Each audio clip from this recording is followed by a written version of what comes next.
Pat Olson alongside Jim Brovelli as we come your way from up in Spokane, the USF Dons against number one Gonzaga.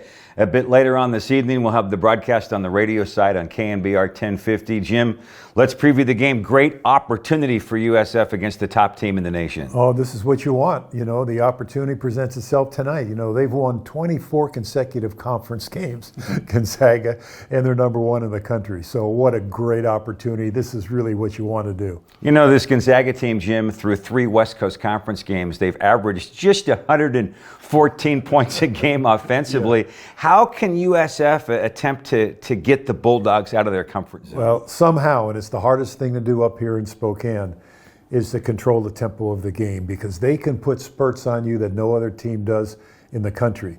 They push the ball as quick as anyone in the country by the pass.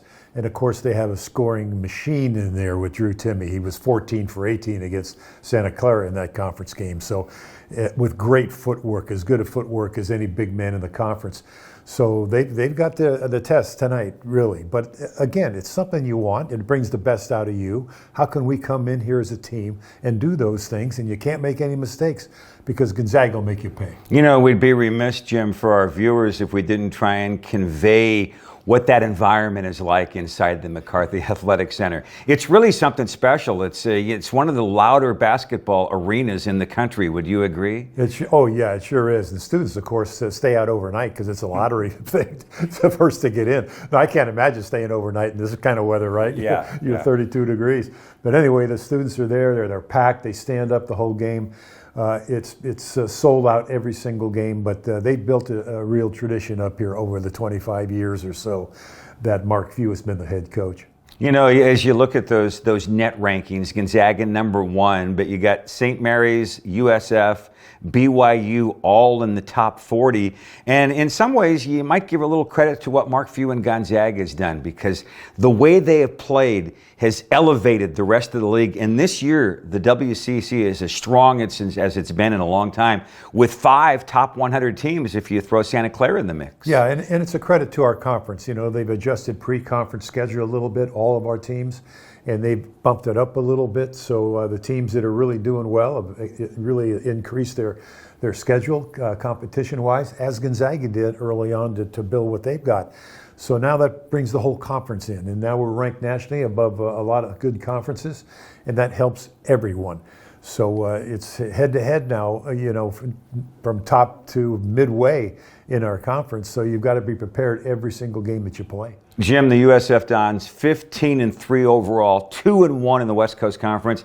The Dons probably feel like they could be 3-0. They beat San Diego. They knock off LMU with a late first half run to put that game away kind of early.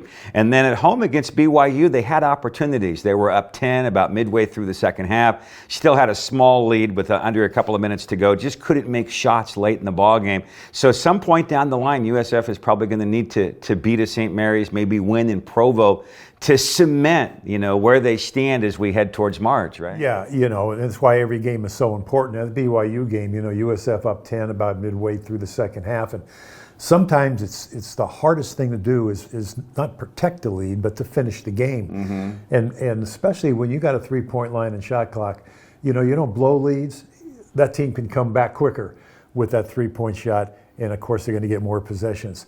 And that's what happened to USF, you know, and I remember late, and couple minutes left in the game, USF had 3 wide open shots.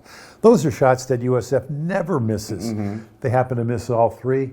They make 1, they win the game. That's how close it was. It could have gone either way. That happens. It wasn't meant to be. Now, as you say, they got to pick it up on another game. Yeah, you turn the page and take on Gonzaga, Jim, as you alluded to. This USF team has been a good 3-point shooting team. So if they start to drop in tonight, you never know, right? You never know. Think back to the Villanova Georgetown game with Patrick Ewing, right? Yeah. Every possession counted for Villanova. They only missed a couple shots, right? Yeah.